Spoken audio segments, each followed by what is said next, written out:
আফসোসের বিষয় হলো মেডিকেল রিপোর্টের মাধ্যমে সঠিক প্রমাণ বেরিয়ে এলো যে আসলেই ওই মসজিদের ইমাম মুয়াজ্জিন খুন করেনি। আসল খুনি কারা, কিভাবে খুন হয়েছে, সম্পূর্ণ তথ্য পুলিশ ইতিমধ্যে বের করেছে, তদন্ত কমিটি বের করেছে।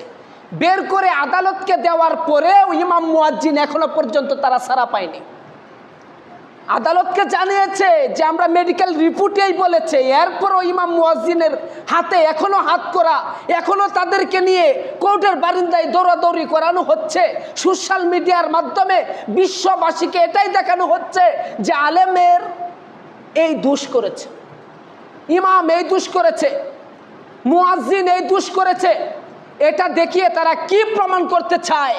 বিশ্ববাসীর কাছে, বিশ্বের মুসলমানদের কাছে, যুক্তরাষ্ট্রের কাছে আলেমদেরকে অপমান, অবমাননা এবং তাদের মাথা নিচু করার একটা পরিকল্পনা তারা করতে চায়।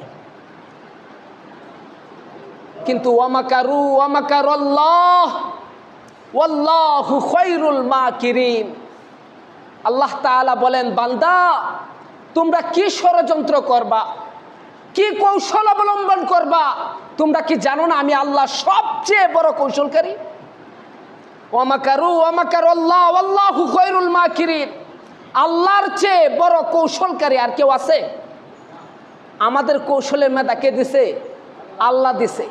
আর এই মেধা পায়া যদি হকপন্থী আলেমদের সাথে আমরা এই কৌশল অবলম্বন করা শুরু করি, এর চেয়ে বড় কৌশল আল্লাহ তাআলা করে দিবেন।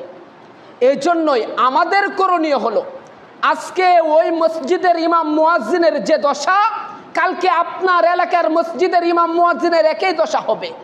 ওই পৃথিবীর প্রান্তে প্রান্তে মুসলমানদের যে দশা, আমার রাষ্ট্রে বাংলাদেশে মুসলমানদের আগামীতে সেই দশা অনিবার্য। সুতরাং আমাদের করণীয় কি এবং বর্জনীয় কি? আমাদের বর্জনীয় হলো ইসলাম পরিপন্থী যে সমস্ত দল আছে বাংলাদেশ থেকে ওই সমস্ত দলকে প্রত্যাহার করা, এবং ইসলামী যে দলগুলো বাংলাদেশে ইতিমধ্যে চলমান ওই দলে আমরা সবাই ঐক্যবদ্ধ হয়ে অংশগ্রহণ করা। এছাড়া উপায় নেই, এছাড়া উপায় নেই। সমস্ত জাতি, সমস্ত বিশ্ব আমেরিকার সাথে তাল মিলিয়ে যাদেরকে সবসময় জঙ্গি বলে তুহবা দিয়েছে, উপাধি দিয়েছে, সেই আফগান, এখন বর্তমানে আফগানের হাতে যখন ক্ষমতা আসলো আলেমদের হাতে, তখন বাধ্য হয়ে আলেমদের পায়ে সেজদায় লুটে পড়তে আমেরিকা বাধ্য হয়েছে। সুতরাং আল্লাহ পাক রব্বুল আলামিন বলেন, ইয়াউমা নাদউ কুল্লু উনাসিম বিইমামিহিম। কিয়ামতের ময়দানে প্রত্যেকটি মানুষকে তার নেতা সহকারে ডাক দেওয়া হবে। কিয়ামতের ময়দানে প্রত্যেকটি মানুষকে তার নেতা সহকারে ডাক দেওয়া হবে।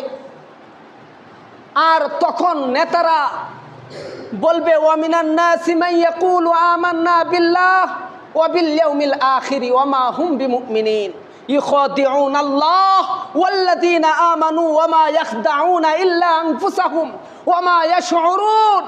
নেতারা বলবে, আমি তো তাদেরকে আখিরাতের কথা কইয়া ডাকি নাই, আমি তো তাদেরকে ইসলামের কথা বলে ডাকি নাই, আমি তো তাদেরকে কোরআনের কথা বলে ডাকি নাই, আমি তো তাদেরকে হকের কথা বলে ডাকি নাই, আমি এমনিই ডাক দিয়েছি। আর আমার এমনিই ডাক শুনে তারা দলে দলে আমার সম্মুখে উপস্থিত হয়েছে। এগুলা নেতারা বলবে, এই যে আওয়ামী লীগের নেতারা বলবে, বিএনপির নেতারা বলবে, ইসলাম পরিপন্থী জাতীয় পার্টির নেতারা বলবে, ইসলাম পরিপন্থী যত দল বাংলাদেশে বিদ্যমান সমস্ত নেতারা একই কথা বলবে। উপায় নাই, ওই সমস্ত নেতাদের সাথে গেলে তারাও ধ্বংস, আমাদেরও ধ্বংস অনিবার্য।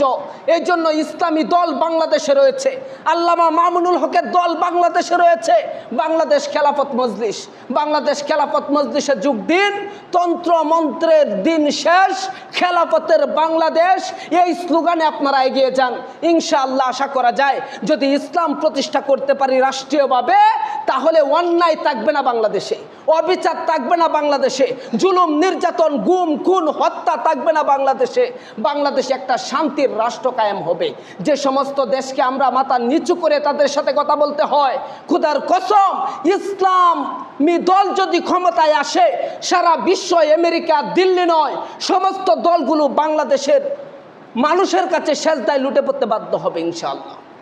এজন্য ইসলামী দল রয়েছে, ইসলামী দলের ভিতরে আমরা ঐক্যবদ্ধ হই। আপনারা অনেকেই এ কথা বলতে পারেন যে মসজিদের মিম্বারে বসে রাজনীতির কথা বলা ঠিক না। যে রাজনীতির কথা মসজিদের মিম্বারে বসে বলা যায় না, ওই রাজনীতি করা হারাম। যে রাজনীতির কথা মসজিদের মিম্বারে বসে করা যায় না, ওই রাজনীতি করা কি হারাম। আমি এখান থেকে বলে দিলাম, আপনারা সারা বিশ্বের যে কোনো জায়গায় যান, যা এই ফতোয়া নিয়ে আইসেন, আমার কথাই ঠিক হবে। মসজিদের মিম্বারে বসে যে রাজনীতির কথা বলা যায় না, যে দলের কথা বলা যায় না, ওই দল করা সম্পূর্ণরূপে হারাম। কারণ রাসূলুল্লাহ সাল্লাল্লাহু আলাইহি ওয়াসাল্লামের আলাদা কোনো সংসদ ছিল না। রাসূল রাজনীতি করেছে, আর রাজনীতির সংসদের সর্বোচ্চ চেয়ার ছিল মসজিদের এই মিম্বার।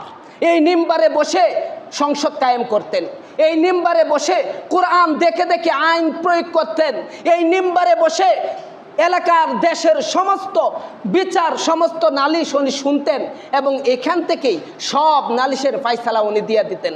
আল্লাহ পাক রব্বুল আলামিন আমাদের প্রত্যেককেই হক দলের অন্তর্ভুক্ত হওয়ার তৌফিক দান করুক। সকলে বলে আমিন। যারা সুন্নত পড়েন নাই